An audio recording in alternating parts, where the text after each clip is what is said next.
The movie is set in the future.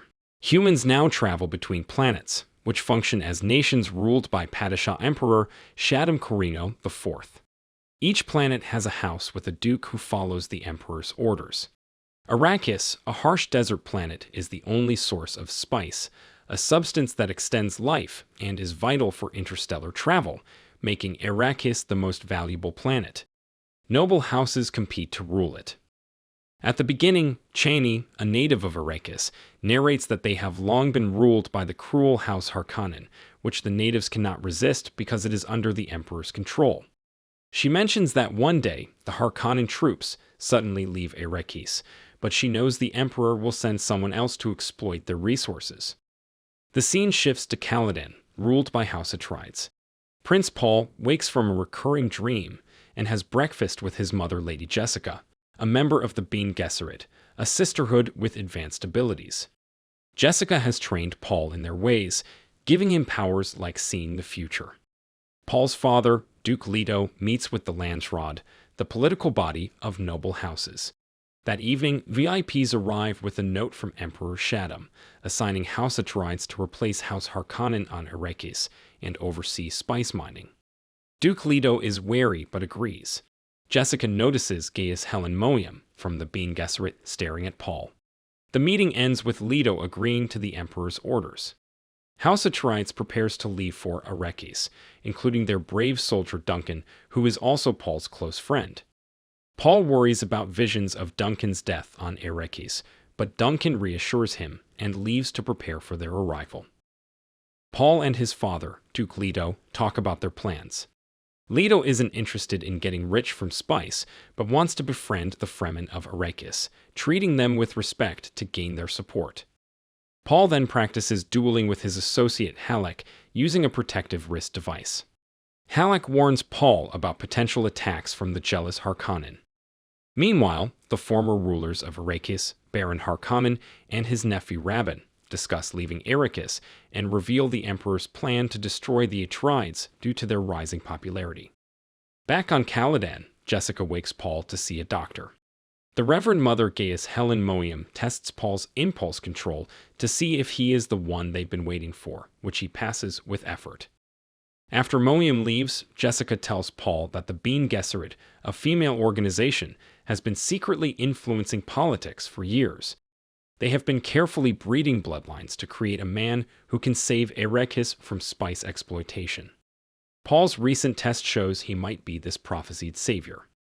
The next day, Leto, Paul, Jessica, and their troops arrive on Arrakis, welcomed by the Fremen who believe Paul is their messiah, though Paul doubts this.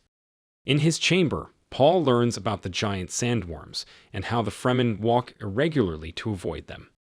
A deadly insect emerges from the wall to attack him, but Paul survives. They discover a Harkonnen soldier hiding in the walls. Meanwhile, Baron Harkonnen meets with Mohiam. She knows about the Emperor and Baron's plan to attack Atreides, but can't intervene due to the Emperor's orders. She asks Baron not to kill Jessica and Paul, but Baron plans to leave them for the sandworms. On Arrakis, a meeting reveals the Harkonnens sabotaged the equipment, making spice mining difficult. Paul reunites with Duncan, who has been with the Fremen for 4 weeks. Duncan explains their survival methods and talks about a Fremen community called Sietch and its leader, Stilgar. Stilgar meets with Leto, who proposes working together. Stilgar criticizes taking from their land without giving back. They part amicably after Leto promises not to harm the Sietches. The next day, Leto and his team, including an imperial ecologist, Dr. Liet Kynes, inspect the spice sands. Kynes notices Paul wears the Fremen suit correctly, suggesting he might be the prophesied messiah. During their inspection, 2 sandworms approach a spice harvester.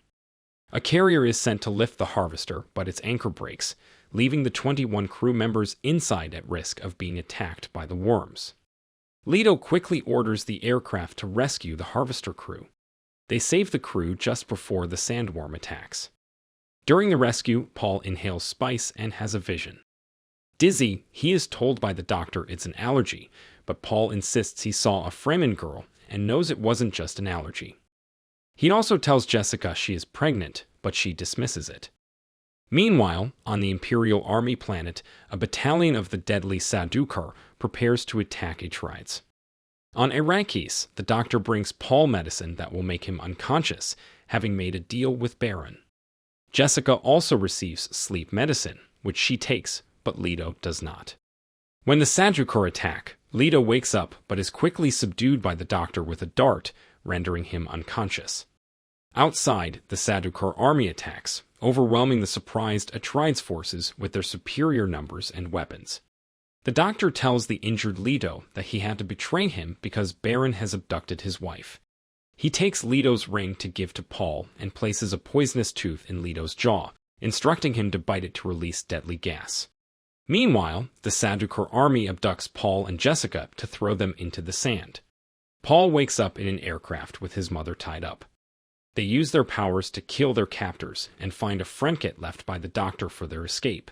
They flee into the desert. An unconscious Leto is taken to Baron, who strips him naked. The doctor asks for his wife's release, but is killed by Baron. Baron tells Leto his bloodline will end today. With no escape, Leto bites the poisonous tooth, killing everyone in the room, including himself. Paul and Jessica set up a tent in the desert and find a note from the doctor and Leto's ring. Realizing Leto is dead, they mourn his death. The next morning, Duncan asks the Fremen ecologist Kynes for help finding Paul and Jessica. In Baron's palace, soldiers find Baron alive, clinging to the ceiling after the poisonous gas attack. Meanwhile, Paul, high on spice, has visions of a future holy war where he kills millions, causing him to hyperventilate. Jessica calms him down. Later, Paul wears his father's ring, becoming the Duke of Atreides. Duncan finds them and calls Paul Lord Duke. Kynes takes them to a safe place, an old ecological station meant to bring water to Arrakis. The project was abandoned when spice was discovered, shifting focus to its harvesting. The Stilgar army attacks the safe zone, and Duncan sacrifices himself to protect Jessica and Paul. Despite Paul's warnings about his vision of Duncan's death, Duncan fights bravely and is killed, allowing Jessica, Paul, and Kynes to escape. Jessica and Paul take a two-person aircraft, while Kynes instructs them to head south to find the Fremen. Kynes plans to escape using another aircraft, but is caught by Stilgar soldiers. She attracts a sandworm by thumping the ground, which kills the soldiers and herself. Paul and Jessica's aircraft is chased by enemies, but they escape by flying into a sandstorm, making their pursuers think they're dead. Meanwhile, Baron, healing from the gas attack, is informed by his nephew Rabban that Leto and his bloodline are dead. Relieved, Baron orders Rabban to continue harvesting spice and to kill all the Fremen. Paul and Jessica crash land in the desert but are unharmed. They change into desert suits and start searching for the Fremen. Paul, knowing how to walk to avoid attracting sandworms, leads the way. Throughout the day, Paul has visions of Fremen, including a girl urging him not to give up. When they stop to rest, they hear a sandworm approaching. They run, but the worm chases them. Just as it's about to engulf them, it stops because someone set off a thumper. Stilgar and his Fremen group appear, initially planning to kill Paul and Jessica for their water.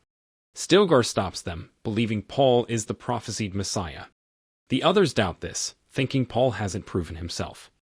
Jessica proves her strength by holding a man hostage, earning their respect. Stilgar decides to take them to Sietch Tabor to determine their fate. The girl from Paul's visions, Chani, introduces herself. As they prepare to leave, a Fremen named Jamis challenges Paul to a duel, which must end in death. Paul, trained all his life, defeats Jamis but hesitates to kill him, as he has never taken a life before. Paul finally stabs and kills Jamis, winning the fight. The group packs up Jamis's body and heads to Sietch Tabor. The movie ends with Paul seeing a man riding a massive sandworm, and Chani telling him this is just the beginning. If you enjoyed this video, don't be shy to hit the like button, and if you disliked it, hit the dislike button twice, just to be sure. It would be best if you watched the whole movie. Thank you very much for watching. Please subscribe for more videos like this.